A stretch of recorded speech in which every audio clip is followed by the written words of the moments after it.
Hello friends, welcome to Learn with Fun. Today's topic of discussion is pronoun. Dear friends, here is a list of pronouns on the screen. Please note it down or take a screenshot of it. In our future classes, we will discuss elaborately on this, so it will help you in future learning.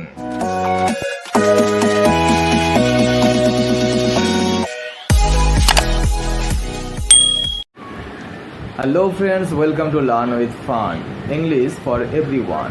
Learn with ফানে আমরা আগের ভিডিওতে দেখেছি বা শিখেছি যে parts of speech কাকে বলে, কয় প্রকার, কি এবং তার মধ্যে নাউন কাকে বলে এবং তার যে ডেফিনেশন এবং তার কী প্রকারের নাউন হয় সেগুলো নিয়ে আমরা আলোচনা করেছি।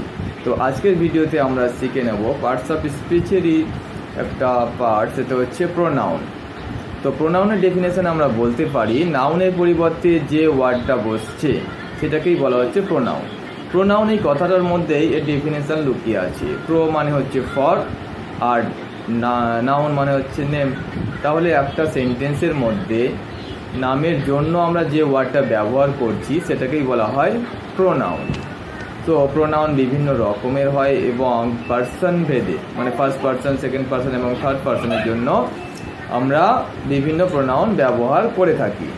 যেমন ফার্স্ট পার্সনের ক্ষেত্রে আমরা বলতে পারি আই, ওই, এগুলো আমাদের নিজেদের নামের পরিবর্তে সাধারণত ব্যবহার করি।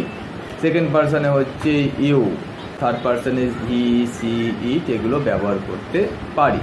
তো আমরা স্ক্রিনের মধ্যে একটা লিস্ট অফ প্রোনাউন্স দিয়ে দিচ্ছি, শেয়ার করে দিচ্ছি, সেটা তোমরা স্ক্রিনশট নিয়ে রাখতে পারো বা খাতাতে নোট ডাউন করে রাখতে পারো। এইভাবে আমরা লার্ন উইথ ফানে আমরা গ্রামারের বেসিক থেকে শুরু করে এন্টায়ার পার্টস অফ স্পিচ এবং পরবর্তীকালে টেন্স বা অন্যান্য যেগুলো ইংলিশ লিখতে বা বলতে গেলে আমাদের প্রয়োজন সেগুলো নিয়ে আমরা আলোচনা করব। তাও আজকের যে টপিক অফ ডিসকাশন সেই প্রোনাউন নিয়ে এখানে বলা হলো, আশা করি কিছুটা হলো এটা তোমাদের উপকারে আসবে। এগুলো নোট ডাউন করে রাখো এবং পরবর্তীকালে আমরা স্পোকেন ইংলিশের একটা 36 ক্লাসের একটা কোর্স চালু করব, যেখানে আমরা স্টেপ বাই স্টেপ কীভাবে আমাদের স্পিকিং ফ্লুয়েন্সি বাড়াতে পারি সেটা নিয়ে আলোচনা করা হবে। সঙ্গে থাকো এবং শিখতে থাকো।